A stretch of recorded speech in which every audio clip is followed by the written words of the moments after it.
Welcome to Breakthrough Success. I'm your host, Mark Gabberty, the content marketing expert, bringing you 5 new episodes every week where I and top-level guests teach you how to take your business to the next level and achieve your breakthrough.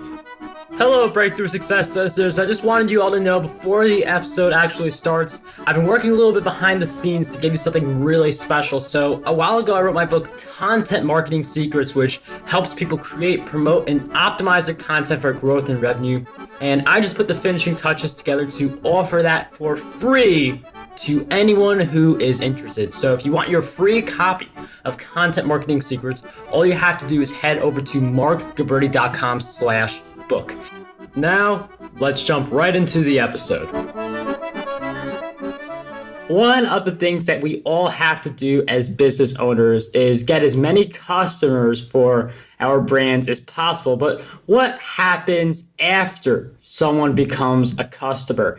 This is very critical. We have to become a little more customer-centric with our approach, because if we focus on customer acquisition, but we're not treating our customers right, that's not going to lead to good word of mouth. That's going to lead to a lot of bad things. But if we do have a customer-centric focused business, that's going to lead to a lot of really awesome results. So we're going to focus on how to build that kind of a business and integrate that with your existing model. So today's guest is the general manager of the Service Hub at HubSpot, and he helps scale the support and success teams of many businesses, ranging from startups to a publicly traded SaaS juggernaut. He turned HubSpot's customer support team from a cost center to a profit center, and one of HubSpot's greatest engines of growth.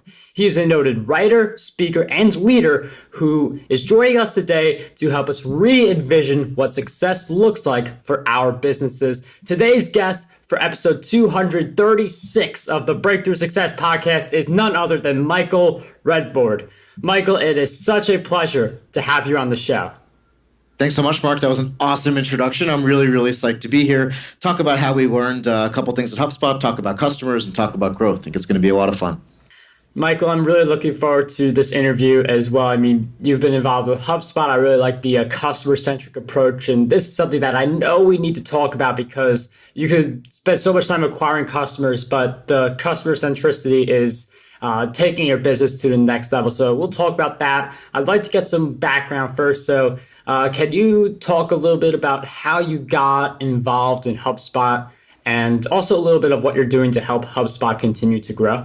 Yeah, sure. So I've been with HubSpot since we were sort of a little baby company, right? So we're a pretty good story of growth. Nowadays, we're a publicly traded SaaS company, like we're relatively sizable, and things have gone well. When I started, 8 years ago, that really wasn't the case. We were relatively small. It was a struggle to sign up every customer, to make our product work, to get every customer successful, and things were not quite so easy. So when I joined HubSpot, it was I think around 80 folks, and we were just like we were acquiring customers at a pretty rapid pace. And one of the things we learned quickly was that we needed to deliver a top-notch service post-sale, right? And I think that's something that a lot of businesses discover as they grow. You make a big promise to win the sale, then delivering on it actually is, of course, more challenging than you thought. Even if you thought it was going to be challenging, it ends up being more challenging.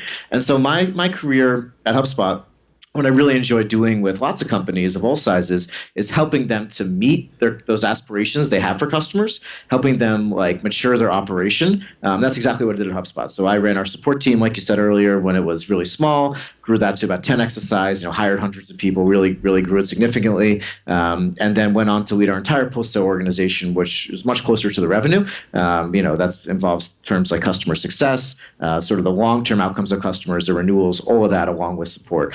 And that was really one of my, kind of very happy moments, was to be able to look after our customers at HubSpot end to end and make sure their experiences did meet the aspirations that we had for them. And nowadays, what I do is I make software that sort of take some of those learnings that we've had from that era and all of those mistakes that we made and solutions that we created. And now we're making software that's going to help, hopefully, millions of businesses sort of grow better with their customers as a result.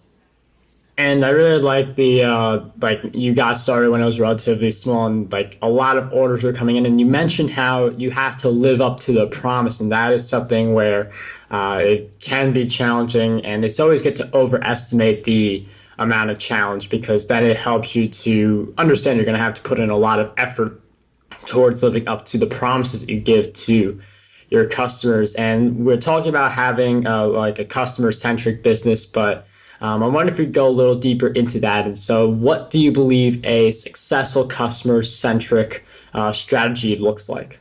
Yeah, I think one way to sort of a good litmus test for this, right, is sort of where you spend your airtime inside your company. When you sit around the table, when you have a chat about your company and how things are going, how much does the word customer show up? If you were to transcribe the conversation, right, does it show up a lot or a little? Is it once or is it 100 times, right?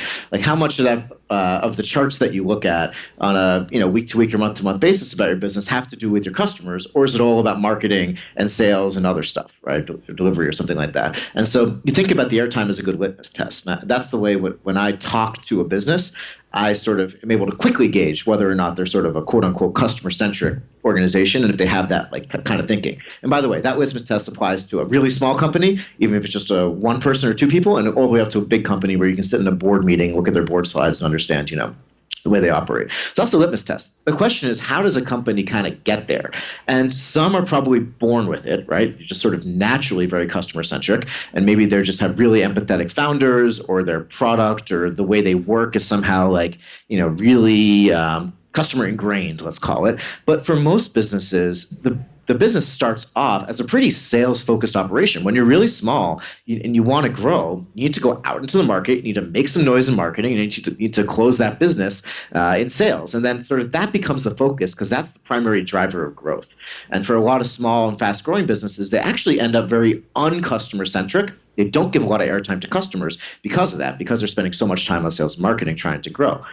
At a certain point, though, the reality starts to sink in. And the reality is that if you don't make your customers sort of successful, you're not able to create repeat customers, that the cost of getting a new customer and going back to the pond each time and trying to go fishing for a new one, that is going to not work in your favor on the long term. Right. And so there's this realization that happens to these kinds of businesses, which I think is really most businesses, that, acquisition and that focus is really useful kind of in the beginning, but it pretty quickly requires you to move to a more balanced approach where you solve for the customer and you solve for the acquisition sort of at the same time inside your company. And that's when the airtime starts to change. That's when the focus starts to change. That's when I see a lot of companies kind of grow up in a lot of ways. And you mentioned the sales and marketing, which, like, if you focus on that for too long and you have so many customers, like you got to keep fishing in that pond, as you mentioned before. I really like that analogy. But I'm wondering, like, I know you touched upon this a little bit, but I'm wondering if you could go into a little more detail about how to balance sales and marketing with serving our customers. Yeah. So, is it all right if I get into a little bit of math here? Sure. Is that kosher? All right, let's do it. So let's imagine you have a certain amount of money that you can use to go fishing in the pond, right? That you can use to do acquisition. Okay. And say you've got, let's just pick some round numbers. You've got $100 for U.S. listeners, $100. Okay. And you can go out into the pond and you can acquire customers, and you want to grow. Right? So say you have 10 customers and $100 to acquire. And of those 10, a certain number of them are going to be repeat customers, but a certain number of them aren't. So let's imagine that, let's say 3 of them are going to leave you, and you go from 10 to 7. You need to now spend some of your budget, some of that $100, as just a replacement effect, right? Just to get back up to the 10, because you went from 10 to 7. Now you need to add the 3 back in to sort of refill, the size of your business, right? If you're from a 1 month or to the next month, right?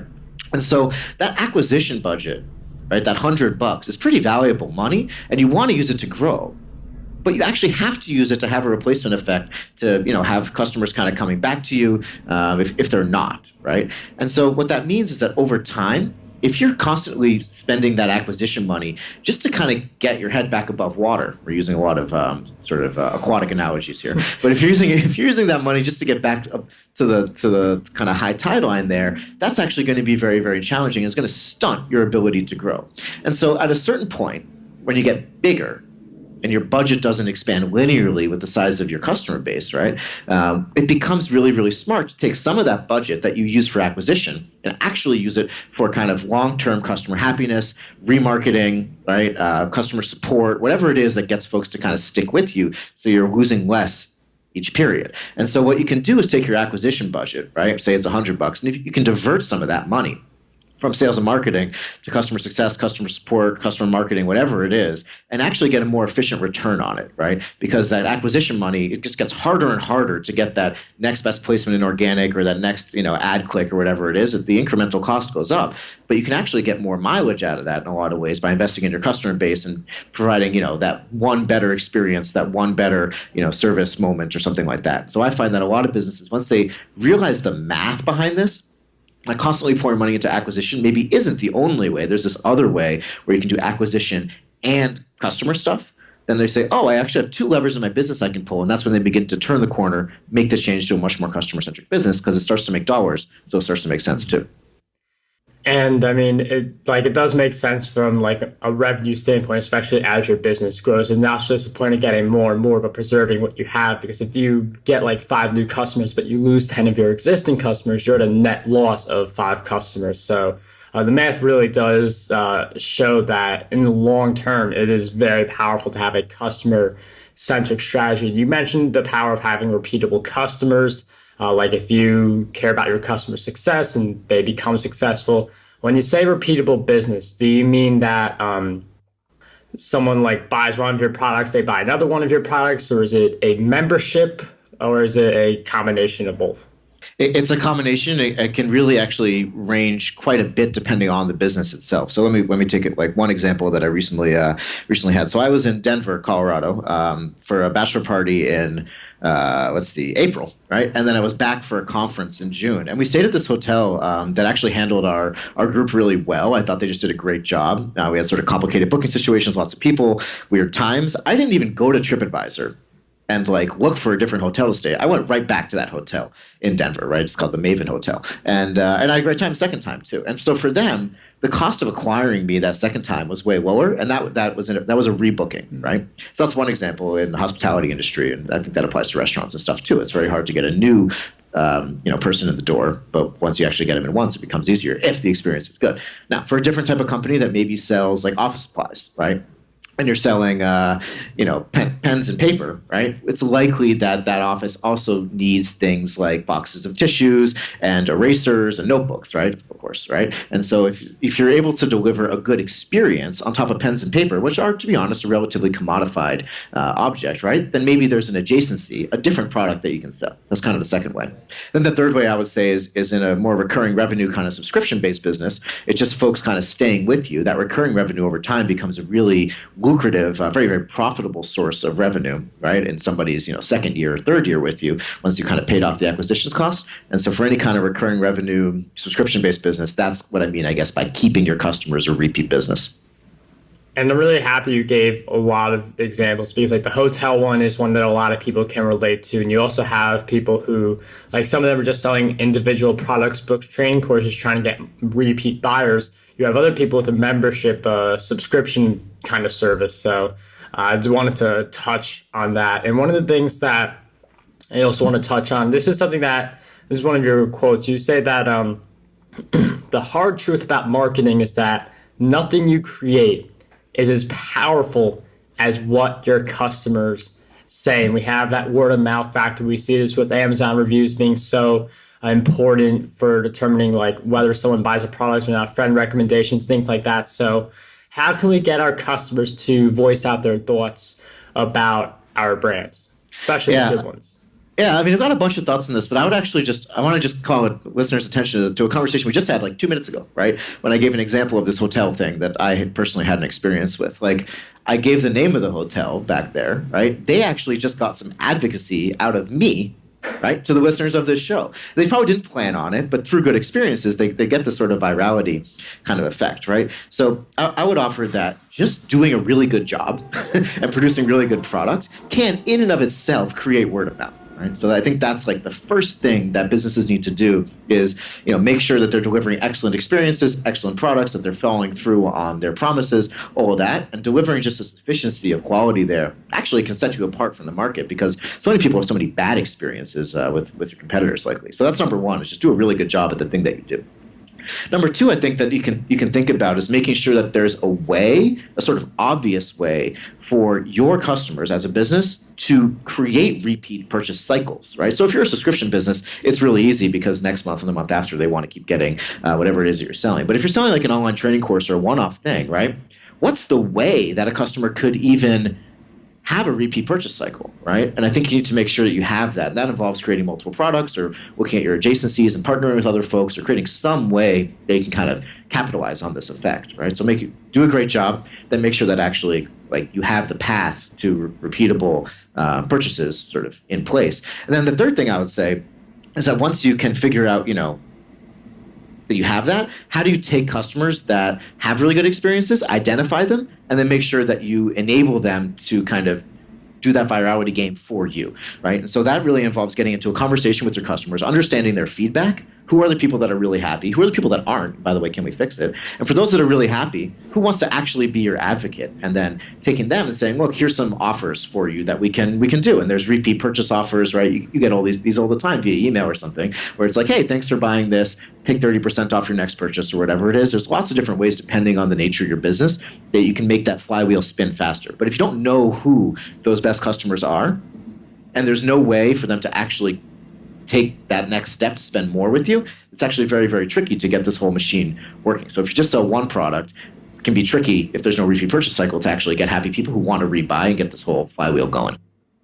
And one of the things that I want to point out is you talked about the good customers, you talked about making them advocates, but you also talked about the people who didn't have a good experience and you want to help them maybe enhance their experience or see what went wrong, because usually those people are a lot more vocal. That's why, like, towards the end I mentioned, like, how do we get good customers to be vocal, because the ones who had a bad experience, they tend to be a little more vocal. So it's actually good to go to them and see how you can better their experience or right the wrong that happened. So I really do like that approach. And one of the things I also want to ask is a customer-centric strategy. It's not something that everybody is focusing on. It's something that some people may start to be thinking about as they get a lot of acquisitions, and then they find themselves in this game where they get 2 new customers, they lose 2 customers, and they're pretty much level. So I'm wondering, what do you believe holds most people back from having a customer-centric business?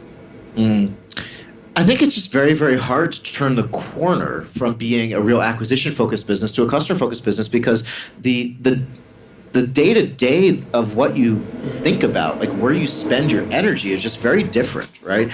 And so in an acquisition-based world, it's about scale and size. And we need to get more leads. It's always about more.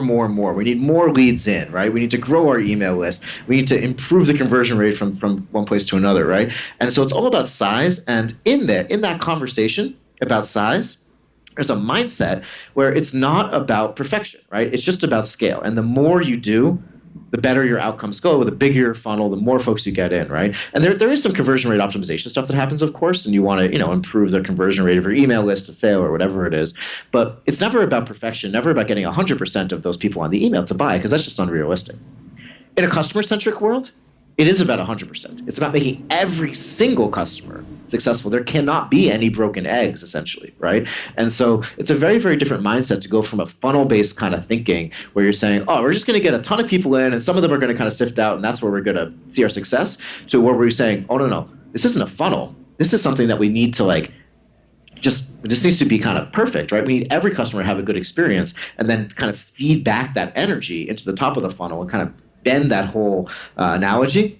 Say, no, it's not a funnel anymore, it's a flywheel. It's just a very, very different way to spend your time and your energy, right? So instead of then saying, look, we need to grow the size of the list, you look at your failure rate of folks who, say, give you feedback where they're not happy, and you sort of identify that, you start bucketing it, and you get really, really detailed into the nitty-gritty of your customer experience. Very different mindset, I think, a very different way to spend your day. And that's what I think a lot of people have a challenge with when they start to make this transition, is that it really requires a different set of skills, often a different set of human beings to execute that work. Somebody with a really, really great sales mindset doesn't always make the best kind of customer leader. And it's interesting you point out it's an entirely different mindset, and you have that funnel analogy, and it's basically flipped it on its head for when it comes to a customer-centric approach. You need to have a 100% success rate, which in a funnel, I mean, that's not really happening in a funnel because just based on how funnels are structured. So like it's a very different approach. I really like the comparison and I mean, like going from like acquisition to customer centric, it is a big shift as you mentioned before. It's a big challenge. And one of the things that I want to ask you is if you could share with us one big challenge that you have faced on your journey and a powerful lesson you learned during that challenge. Let's see. So I think that as you make this type of change, right, one of the hardest things is finding really good ways to measure how all this stuff works. And you want to know, okay, so you decide to call this play at your company, right? And you say, look, we're going to move from a acquisition-focused company to a customer-focused company. What does that mean? How do you measure that change? And we've talked a lot so far about mindsets and listen to the conversations that are happening. But we actually needed a completely different set of metrics that we looked at in a completely different set of ways in order to make the change. And so, we had to create a new level of depth around customer experience, right? And we started to measure things that were both kind of quantitative and obvious, like the percentage of customers that took a certain action with us or had a certain experience, but also that were a little squishier, to call it like that, and we're more sort of experiential based. And we got a lot more survey centric. We started to really become students of like Net Promoter Score and customer effort and things like that. And the charts and graphs that we now look at HubSpot in a more customer centric state are so different of what we looked at back in the day. We always had some numbers about our customers because we needed to report out revenue to the board and investors, but we never got really, really deep and super detailed on all that stuff. And so nowadays, one thing we're very obsessive about, to give you a really concrete example, is NPS, right? And NPS is not the cure-all for all of your customer ills, but simply asking folks, how much would you recommend us, is a really good gauge of that word of mouth. It's a really good gauge of that flywheel effect that we were talking about before, and further gives you an avenue back to the folks that are unhappy and unhappy enough that they actually want to tell you about it. And then just through the action of following up with them, just through that interaction, right, back to that unhappy person, you actually can take action to improve your customer experience by having that conversation, by making that one thing better. And hopefully then that improves your word of mouth and everything else. So we now spend a lot of time in NPS, but up front, a lot of it was really just about changing our lens. And I honestly think that took us probably 2 years. Like, it was not a quick thing where we just slapped on a new set of chart templates and went for it. I mean, it took a long time. We kind of kept having to keep digging until we felt comfortable with the degree to which we understood our customers. And you say it took 2 years to make that transition. Would you say it was 2 years because of the transition itself and what it entails, or is it because like HubSpot is such a big company where it takes a little longer for stuff like this to go through? Yeah, so the period of time in which I would say we made this change, we were still a private company. We weren't that big. I mean, probably a lot bigger than some of the listeners, but we weren't gigantic. I think it really just had to do with the mindset change and the fact that we didn't know what we were doing. There's not a playbook for this that's like really easy, and every customer is different because every business is different, right? And to really understand what makes your customers happy, what drives their advocacy, like that's a very kind of personal for the business. It's a very kind of personal, set of numbers and things to measure. And so it just took us years to figure it out. I don't think it had anything to do with scale. I think it's just a hard problem, and it's one you really have to grind away at. And I mean, it's something that for some people it's easier than others, but overall it does have this big mindset shift where you're going from acquiring to that customer-centric approach, that main focus that has been a critical part of this episode. And one of the critical habits for anyone to develop is to read as many books as possible. And with that in mind, Michael, I'm wondering if you could share with us 3 books that you believe will have a positive impact on us. Sure. So I think there's one that's kind of, sort of seminal to this whole line of thinking, which is the Zappos book, Delivering Happiness, right? I think that's still one of the best books about service that's out there, and really adopting a service-based mindset to serve your customers. And a lot of that is about how to sort of react to their needs, create little moments of delight and stuff like that. I think that one's really solid. A slightly more, modern book. I think the Zappos book's been updated, but with just a different line of thinking. It's called The Messenger is the Message. It's by the CEO of Influitive, which is a customer advocacy software platform.